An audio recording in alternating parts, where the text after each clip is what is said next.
आप अपने लिवर को कैसे हेल्दी रख सकते हैं। Hello everyone, my self doctor संस्कृति। आज इस वीडियो में हम डिस्कस करेंगे कि वो कौन कौन से ऐसे प्रिवेंटिव मेजर्स हैं या फिर कह लीजिए कौन कौन सी ऐसी आइडियल चीज़ें हैं जिनसे आप अपने लिवर को हेल्दी रख सकते हो, प्रोटेक्टेड रख सकते हो और आपको लिवर डिजीज, लिवर फेलियर जैसी कंडीशन कभी भी बॉडी में डेवलप नहीं होंगी। हम जब भी कुछ भी चीज़ खाते हैं या फिर हमारी कोई भी लाइफस्टाइल रहती है, हमारी या तो हेरिडिटरी की वजह से हमें कोई प्रॉब्लम है, अदरवाइज हमारी लाइफस्टाइल के रिगार्डिंग अगर हमें कोई भी प्रॉब्लम होती है तो सबसे ज़्यादा इम्पैक्ट हमारे बॉडी के मेटाबॉलिक एक्टिविटीज़ पे, बॉडी की इम्यूनिटी पे पड़ता है। और जहाँ बात आती है मेटाबॉलिक एक्टिविटीज़ की, डाइजेस्टिव प्रॉपर्टीज़ की, वहाँ कहीं ना कहीं हमारा लिवर ट्रिगर हो रहा होता है, लिवर की फंक्शनिंग में प्रॉब्लम आ रही होती है। हम सबको पता है कि लिवर में जितनी भी एनर्जी गिविंग पावर्स हैं या फिर जितना भी हमारे मेटाबॉलिक एक्टिविटीज़ हैं, इम्यूनिटी रेट है, डाइजेशन, एक्सक्रीशन, सब में लिवर का इंपॉर्टेंट रोल है। लेकिन जहाँ कुछ हमारी गलतियों की वजह से हमारे लिवर में परेशानी आती है और लिवर सिरोसिस, लिवर फाइब्रोसिस या फिर कह लीजिए सार्कोनोमा, कार्सिनोमा जैसी प्रॉब्लम्स हमारे लिवर में देखने को मिलती हैं। लेकिन अगर हम बात करते हैं इन प्रॉब्लम्स की, तो ये प्रॉब्लम बॉडी में आई कहाँ से? ऑब्वियस है, या तो आपने कुछ ऐसे ड्रग्स लिए हैं जिनका साइड इफेक्ट हमारी बॉडी पे पड़ा है, या फिर आपने कुछ डाइट में अपना ऐसा लिया है कि जिसकी वजह से आपके लिवर पे इम्पैक्ट पड़ रहा है, और थर्ड हमारा वेट। लेकिन आज इस वीडियो में मैं आपको कुछ ऐसे 5 इंपॉर्टेंट पॉइंट्स बताऊंगी जो आपको ध्यान रखने हैं।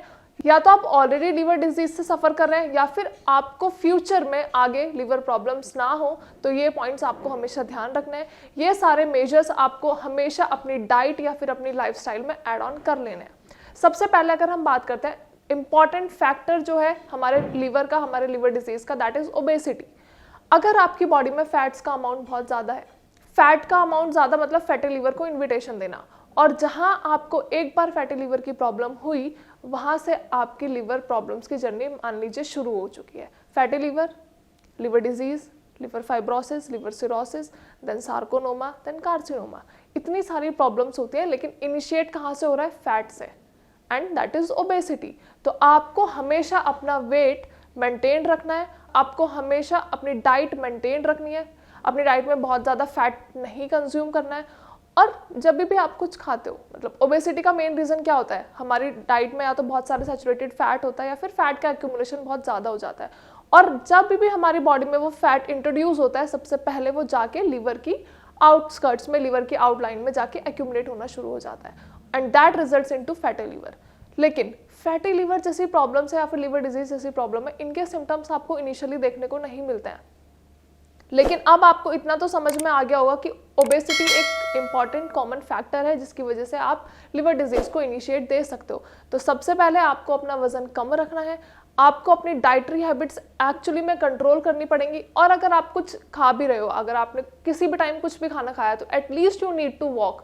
क्योंकि हम ऐसा मानते हैं कि हम जब भी कुछ खाते हैं या तो हम उसी जगह पे लेट जाते हैं या फिर बैठे रहते हैं, लेकिन हम कुछ अगर ऐसा फिजिकल वर्क या फिर माइल्ड वॉक हम कभी भी नहीं करते हैं, एंड कोई भी नहीं करता है। तो एटलीस्ट आपको ये याद रखना है, ये ध्यान रखना है कि जब भी हम कुछ खाते हैं, whether it is lunch, dinner या फिर स्नैक्स, तो you need to walk for like 4 to 5 minutes at least. अगर हम सेकेंड पॉइंट की बात करें तो that is your dietary habits. अभी हमने ओबेसिटी की बात की थी, अब हम बात करेंगे डाइटरी हैबिट्स की, मतलब जो हम अपनी डाइट में लेते हैं। हाई कैलोरी डाइट आपको नहीं लेनी है, सैचुरेटेड फैट्स आपको नहीं लेने हैं, किसी भी टाइप का फैट आपको बॉडी में नहीं लेना है। लेकिन अगर कुछ ऐसी चीज़ें हैं, कुछ ऐसी वेजीज हैं जिनका कंज्यूम करना आपका बहुत ज़रूरी है, या फिर हम डेली एक्टिविटीज़ में हम उनको लेते हैं, डेली डाइटरी हैबिट्स में लेते हैं, तो आपको उनका कंजप्शन कम कर देना है। आपको अपनी डाइट में वो चीज़ें अवॉइड करनी है, नेग्लेक्ट करनी है। सैचुरेटेड फैट्स आपको नहीं लेने हैं, बहुत ज़्यादा अल्कोहल आपको नहीं लेनी है, या फिर आपको कुछ ऐसे प्रिजर्वेटिव्स नहीं लेने हैं। क्योंकि हम आइडियली क्या करते हैं, हम घर के खाने से ज़्यादा रिलाई करते हैं बाहर के खाने पे, और बाहर के खाने में हमको नहीं पता होता कि कौन कौन से प्रिजर्वेटिव्स ऐड हैं, कौन कौन से एडिटिव्स ऐड हैं, और हम सब कुछ बहुत अच्छे से, बहुत शौक से एंड मज़े से खा रहे होते हैं। लेकिन अल्टीमेटली उनका इम्पैक्ट कहाँ पड़ रहा होता है? हमारी बॉडी पे। तो आपको ये ध्यान रखना है आप कौन सी डाइट ले रहे हैं, आपको वाइजली अपनी डाइट चूज़ करनी है। क्योंकि इनिशियली प्रॉब्लम होती डाइट से ही शुरू है। हमारा लाइफस्टाइल, हम अपने लाइफस्टाइल को बार बार क्यों बोलते हैं कि लाइफस्टाइल को मिनिमाइज रखो, लाइफस्टाइल को हेल्दी रखो? क्योंकि हमारे लाइफस्टाइल में सबसे इंपॉर्टेंट चीज़ है वो है डाइट, एंड दूसरी है एक्सरसाइज। डाइट के बारे में आई होप आप समझ गए होंगे। अब बात करते हैं हम एक्सरसाइजेस की। अगर हम आज के टाइम में बात करें तो किसी भी इंडिविजुअल की लाइफ में जो एक सबसे बड़ा लैक है दैट इज ऑफ एक्सरसाइजेस। हम कोई भी एक्सरसाइज परफॉर्म नहीं करते हैं, हम कोई वॉक भी परफॉर्म नहीं करते हैं। नॉर्मली जब हम ऑफिस जा रहे हैं या फिर हम बच्चे स्कूल जा रहे हैं तो जितना वॉक कर लिया that is more than enough, लेकिन ये इंपॉर्टेंट नहीं है, ये ज़रूरी नहीं है। वो हो गया आपका नॉर्मल वॉक, लेकिन उसके अलावा जब आप खाते हैं, लेकिन सुबह एक हेल्दी रूटीन लाइफ जीने के लिए जिसे हम कहते हैं मॉर्निंग वॉक, इवनिंग वॉक, ये बहुत इंपॉर्टेंट पार्ट है आपके लाइफस्टाइल का, ताकि आपको आगे जाके कोई फर्दर प्रॉब्लम ना हो। क्योंकि हम कुछ भी खाते हैं हम वहीं पे रेस्ट करते हैं, या हम कुछ ऐसी एक्टिविटी है प्रोलॉन्ग हम बैठे हैं। आजकल ऑफिसेज में हम देखते हैं सारा सिस्टम पे काम है, तो हम ऑब्वियसली हम पूरे दिन बैठे रहते हैं। तो इम्पॉर्टेंट यही है कि बीच में इसीलिए कहा जाता है कि एटलीस्ट 1.5 आवर के बाद you need to stand and walk, क्योंकि जब तक आप वॉक नहीं करोगे आपकी बॉडी की मेटाबॉलिक एक्टिविटीज बूस्टअप नहीं होंगी। बॉडी में स्वेटिंग का होना बहुत ज़रूरी है, आपका स्वेट एक्सक्रीट होना बहुत ज़रूरी है, एंड उसके लिए इंपॉर्टेंट है आपकी वॉकिंग। अब तक हमने वीडियो में किन इंपॉर्टेंट चीज़ों की बात करी है, that is diet, obesity and your exercises and walking. अब हम बात करते हैं टॉक्सिन्स की।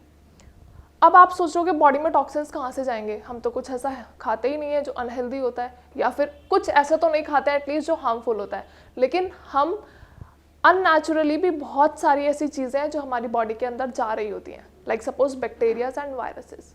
आपको नहीं पता कि एयर कितनी पॉल्यूटेड है, आपको नहीं पता जो आप चीज़ बाहर से खा रहे हो उसके ऊपर कितना डस्ट है, कितने हार्मफुल पार्टिकल्स उसके ऊपर हैं। तो आपको हमेशा हाइजीन मेंटेन करनी है। या फिर जितने भी हमारे इंसेक्टिसाइड्स, पेस्टिसाइड्स होते हैं, हम जनरली क्या करते हैं, लाइक सपोज फॉर एग्जांपल हम अपने घर में प्लांट्स में इंसेक्टिसाइड्स लगाते हैं, पेस्टिसाइड्स लगाते हैं, लेकिन उस चीज़ के लिए भी आपको ये ध्यान रखना है कि जब भी हम इनहेल करते हैं तो वो डायरेक्ट आके हमारे लंग्स एंड हमारे लिवर पे एक्यूमुलेट हो जाता है, क्योंकि वो हार्मफुल प्रोडक्ट्स हैं, तो वो अल्टीमेटली आपकी बॉडी में एंटर कर लिए हैं। तो जब बॉडी में एंटर हो चुके हैं तो वो धीरे धीरे आपकी बॉडी को रप्चर करना शुरू कर देता है, इंजरी पहुंचाना शुरू कर देते हैं हमारे इंटरनल ऑर्गन्स को। तो आपको केयरफुली ये ध्यान रखना है कि जब भी आप कुछ ऐसी एक्टिविटीज़ परफॉर्म कर रहे होते हो, अगर आप अपने प्लांट्स को कल्चर कर रहे हो, तो इंसेक्टिसाइड एंड पेस्टिसाइड्स के साथ आपको डबल मास्क पहन के रखना है, और आपको जितना हो सकता है अपनी बॉडी को कवर करके रखना है, क्योंकि ऐसा ज़रूरी नहीं है कि आप इनहेल करोगे तभी आपकी बॉडी में जाएंगे। अगर आपके स्किन पे भी टच हो जाते हैं, अल्टीमेटली आप भूल गए हो कि आपको हैंड वॉश भी करना है और आपने कुछ खा लिया, तो भी ओरली भी हमारे मुंह में या फिर हमारी बॉडी में वो हार्मफुल सब्सटेंस जा चुके हैं। आई होप वीडियो में मैंने जो भी चीज़ें बताई हैं आपको समझ आई होंगी।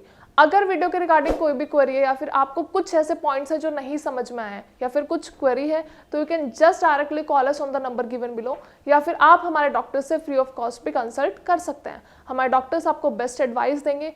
या फिर अगर आप लीवर प्रॉब्लम से सफ़र कर रहे हैं, अगर आपको प्रॉब्लम्स हो रही हैं, ऑलरेडी आप लीवर पेशेंट्स हैं, तो आप अपनी प्रॉब्लम्स को हमारे डॉक्टर से डिस्कस कर सकते हैं, अपनी रिपोर्ट शेयर कर सकते हैं, एज वेल एज आप जो भी मेडिकेशंस का इंटेक कर रहे हैं वो भी आप हमारे डॉक्टर से बता सकते हैं। अगर आपको कोई ट्रीटमेंट नहीं मिल रहा है, आपको कोई रिकवरी नहीं मिल रही है, अगर वीडियो के रिगार्डिंग कोई भी क्वेरी है तो आप कमेंट सेक्शन में भी अपनी प्रॉब्लम्स मेंशन कर सकते हैं। Thank you so much.